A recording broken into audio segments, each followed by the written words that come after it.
Hello everyone, my name is Aniket Amdekar, and in this video we'll talk about how to create install packages for Symantec Endpoint Protection 11.0. These install packages are used for installing Symantec Endpoint Protection client on a computer. These packages can be used to deploy the client software on one machine or multiple machines at the same time. The advantage that we have with these install packages is that if you have a larger environment where you have a central site and more than one remote sites that are connected to the central site via a WAN bandwidth, in that case, if you want to deploy the package to all the computers across all the sites that you have, you will need to deploy the client package from the console that may consume your WAN bandwidth. Hence, what you can do is you can export the install packages at your central site.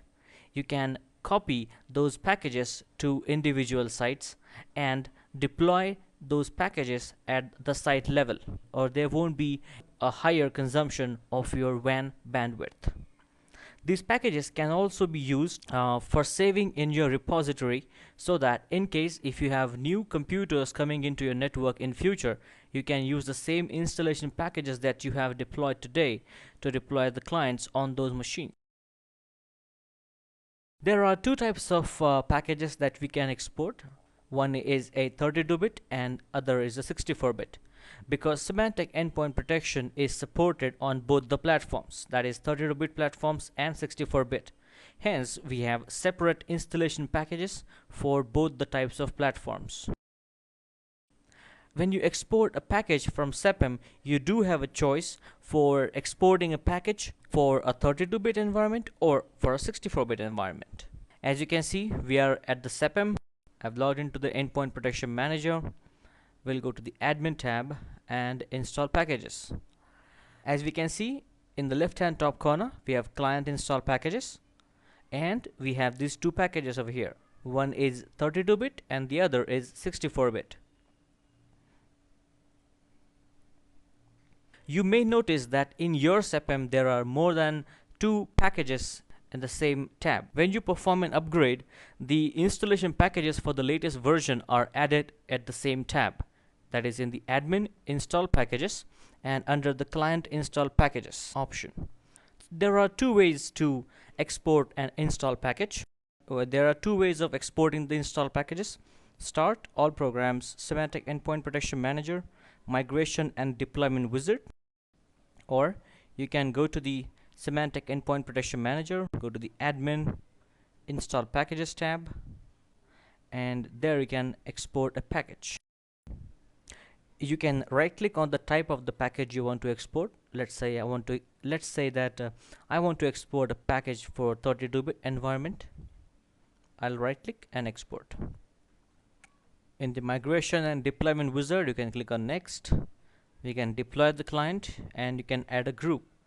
That is the disadvantage of creating packages with this particular method, that you will have to create a new group while creating a package. If we use the method where you can export the packages from SEPM itself, you can choose which group for which do you want to create the install package. While exporting an install package, there are three things you need to consider: the client install package, whether do you want the package to be 32-bit or 64-bit. The second important thing to consider is the client install setting.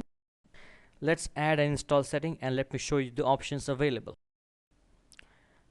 There are three types of installations possible with an installation package. As the name indicates, the first type is the interactive, where users will need to interact with the installation that is going on. There is also the second type is unattended. In unattended, what happens is users will only be able to see that the installation is going on. They will be able to see a prompt that the install is going on, but they won't be able to interact with the installation. They won't need to provide any inputs to the installation process. And the third one is silent. In silent type of installation package, when you deploy the package to the machine, the installation works completely in the background. You will be able to see three processes by the name MSI exec in the task manager processes. However, the user won't see any installation window. The other option that you have is, do you want to restart the computer after installation or you don't? You can also change the installation folder for the Symantec Endpoint Protection client. In case you don't want the clients to be installed on the C drive and you want them to be installed on the D or E drive instead.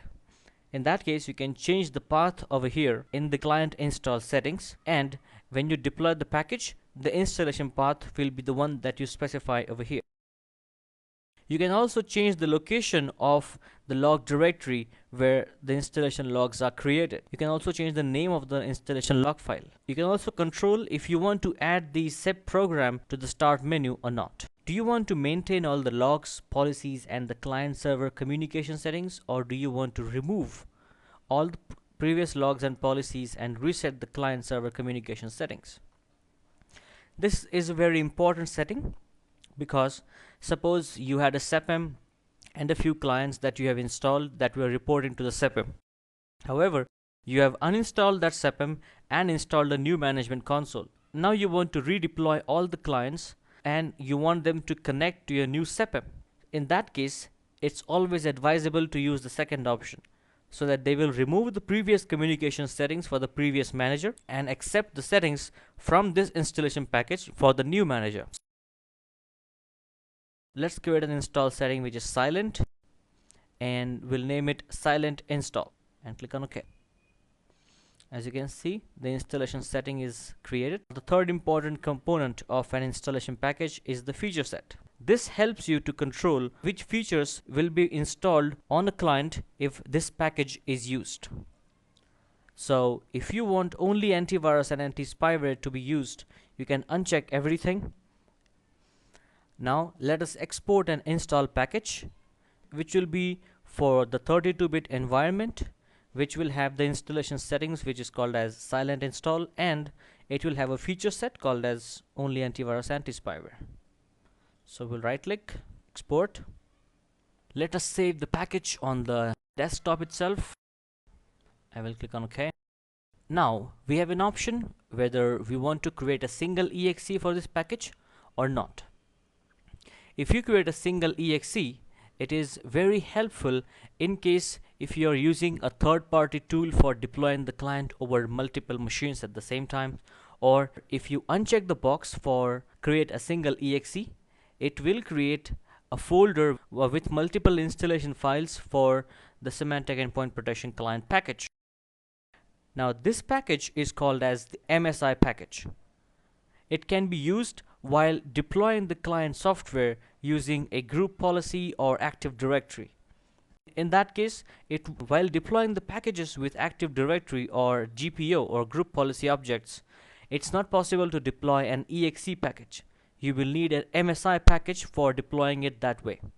Hence, you can uncheck the box for create a single exe, and that will generate an MSI file. Now we will choose the client install setting that we had created earlier, silent install. We want only AVAS as the feature set,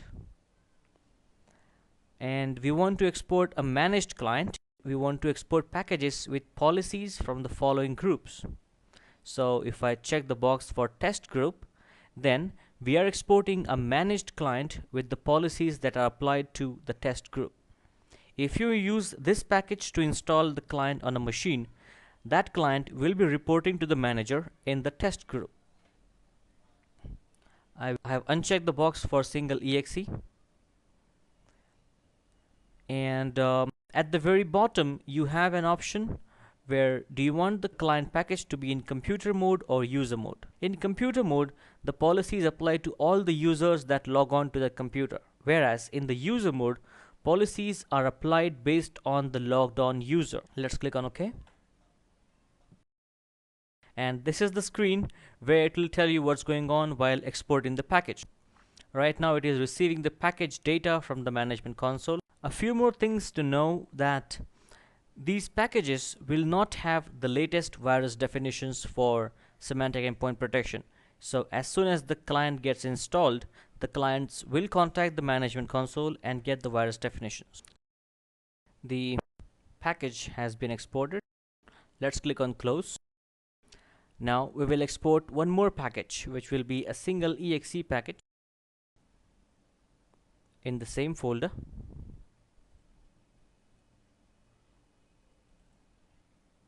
And this time we will choose it for the default group with silent install settings and with all the features of semantic endpoint protection.